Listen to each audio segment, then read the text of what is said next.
Well, our scripture readings this morning have us thinking about our stuff. Well, that's what the comedian George Carlin called it when making fun of our obsessive need to buy more stuff. He said, if you didn't have so much stuff, you wouldn't need a house, because a house is just a pile of stuff with a cover on it. And that's what your house is, a place to keep your stuff while you go out, and then you go get more stuff. Sometimes then you got to move because you got to get a bigger house. Why? Because there's no room for your stuff. I love George Carlin. He was so much fun. But I would like to think that a house is more than that, but I recognize he does have a point. And Jesus is making a very similar point in the passage that we read today. This passage starts with what is seemingly a simple question: Teacher, tell my brother to divide the family inheritance with me. And it's actually a question that a good local rabbi would be expected to help out with. But this time Jesus saw something more, a problem greater than the amount of this particular inheritance. For, an inheritance can be a wonderful or an awful thing. It can be helpful, or it could be dangerous to receive. It tends to be a time in the life of a family when the tiny cracks in the foundation of relationships begin to break open, and some of those true values and fears and disagreements come to the surface. I suspect everyone here, everyone listening, can remember some story from maybe some part of your family tree or a close friends who you watched go through an ugly dispute over an inheritance. Parents either did what they thought was best, and maybe no directive was given, and decisions had to be made in the midst of grief and fear of what the future holds. So did your story end with siblings not speaking to each other, or brothers sneaking around in the dark of night to take back property that they thought was rightfully theirs, or long drawn-out lawsuits and court battles smearing each other's names? I thought about sharing one I know, but just to keep myself out of trouble, I'm not going to do that. But lucky for me, one of the reasons the Bible is such a classic book of literature is that it is filled with epic stories of dysfunctional families, all following tragic paths of deception and greed. And everyone who was listening to Jesus that day would have remembered the tragic tale of Jacob and Esau fighting over their family inheritance. And it wasn't just those two brothers. It started with mom and dad, because mom liked Jacob best and dad liked Esau. So mom instigates this deception. She listens in on dad's conversation with the brother Esau and knew that she had to set a plan into motion. So she calls Jacob. And she tells him, listen, I just heard your dad tell your brother that he needed to go hunting for some meat. And he's going to prepare your father's favorite meal so that he can give him his blessing and turn over the inheritance before he dies. So you go get a goat from the flock, and I'm going to fix a meal before Esau can get back. Jacob is a little nervous and admits his fear of getting caught. And he said, but I'm thin and I'm soft compared to Esau's thick, heavy, hairy physique. I know Dad can't see right now, but if he touches me, he'll know that this is a trick. Now, Mom has rationalized her desire to keep control of the family wealth in Jacob's hand, and she takes Esau's shirt and gives it to Jacob and puts some goat hair on his arm so if he touches him, he'll feel hairy. And the scheme worked. And Dad ate the meal, and he gave Jacob everything, including having his brother become his servant. And as you can imagine, when Esau found out, the yelling could be heard for a mile. And that wasn't the end of it. Esau calmed down, but then he was just waiting for his father to die and planning how he would kill Jacob after that, after an appropriate time of mourning was over. But Mom was still eavesdropping, and so she got wind of this plan, and she sent Jacob away to live with relatives until Esau could calm down, which led to years of separation, no speaking, a broken family. This one might be the oldest known story describing the pain and the loss of relationship that can flow from the desire to have more security, more things, more of whatever we have come to believe will make us happy, whole, or safe, or important. And we can assume Jesus may have been thinking about this story when he responds to the request to settle a brother's dispute. So instead of settling that, he gives them some advice and another story. First, the advice, he says, be on your guard against all kinds of greed, for one's life does not consist in the abundance of possessions. And then he tells the parable. You know, it's kind of like a wealthy businessman whose farm has an amazing year and a bumper crop, and he thinks to himself, what should I do? Because I just don't have a space for all this. And he answers his own question. I'm going to pull down these average-sized barns. I'm going to build the bigger ones. I'm going to store everything I have. Then I can just say to my soul, you have ample goods. Eat, relax, eat, drink, and be merry.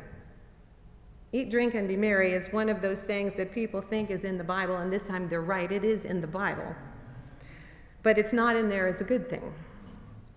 It's followed up by the guy dying before he can enjoy all this stuff that he's been hoarding for himself. And Jesus ends the story with sobering words. So it is with those who store up treasures for themselves but are not rich towards God. And I'm betting the brothers who are listening were just annoyed with this idea and this story because they're thinking, we're not greedy. We just want our fair share. We give to God. We give to the temple. You don't know me. Be on your guard against all kinds of greed, for one's life does not consist in the abundance of possessions. Only sadly, the message that we hear every day in our many forms of media is that life does consist in the abundance of possessions. And we are encouraged to spend more and own more and use more stuff and to buy larger of whatever it is and to be sure we get the luxury model of whatever it is. And then we got to change out that luxury model for the new one as soon as it comes out. You got to be in line to get the next iPhone. We are told to trust that the appearance of wealth will be a sign that you're living a good life. No one thinks they're greedy. And talking about greed or even talking about how we use money and our resources is really difficult, even within families. It's complicated because there isn't a line in the sand, there isn't an amount in your banking account that takes you from these are reasonable expenditures to greed.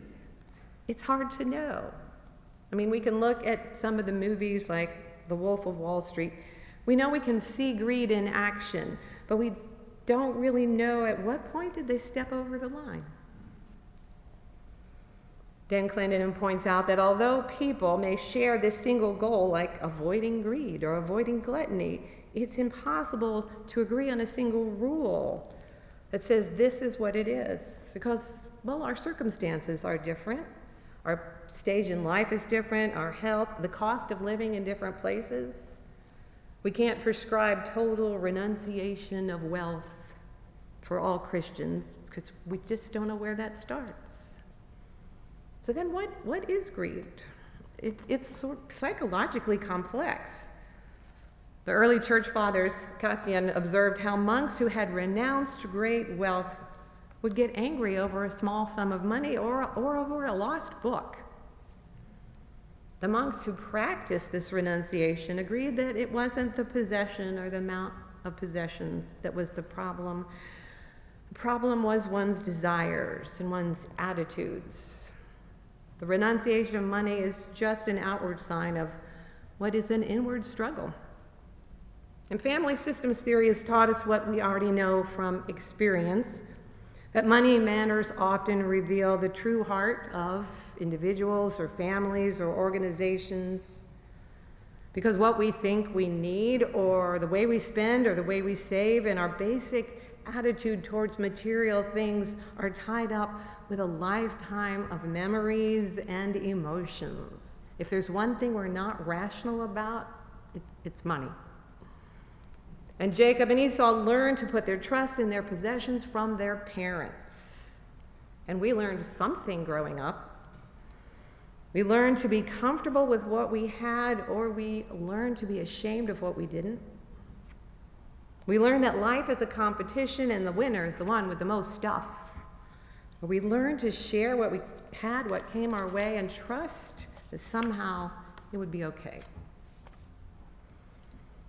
So if life does not consist in the abundance of possessions, well, what does it consist of? What does it mean to be rich towards God? All this summer we've been reading from the Gospel of Luke, and it sort of feels like this is what Jesus has been trying to get across all along. Being rich towards God involves using our money, our time, our energy to help our neighbors when they are in need, much like the Good Samaritan did in that parable. Being rich towards God includes being willing to see everyone as a neighbor, even one's enemy, as a child in God's eyes and someone to share with. Maybe being rich towards God includes stepping away from the rat race of endless activity, much like Mary taking time out to listen and learn at the feet of the true teacher. Letting the Spirit of God have room in our lives to guide us through some tough decisions. And Jesus isn't finished in Luke yet. The next chapter he's going to suggest being rich towards God might involve selling some of your possessions, giving some stuff away, clearing out some of the stuff you don't need that you've been holding on to, donating it anywhere that the proceeds go to lift up those who have left. If life doesn't consist in the abundance of our possessions, what does it consist of? I think we've been saying this along as well. True life is found in the abundance of relationships, starting with our relationship with God and growing and spreading and increasing exponentially to include family and friends and neighbors, including enemies who become friends when we treat them that way. More than stuff, we need relationships with people who will be there in our time of need, whether we deserve it or not, because they have found their life in the love of God. Life does not consist in the abundance of possessions, and for us, this is good news. This is something to sing about.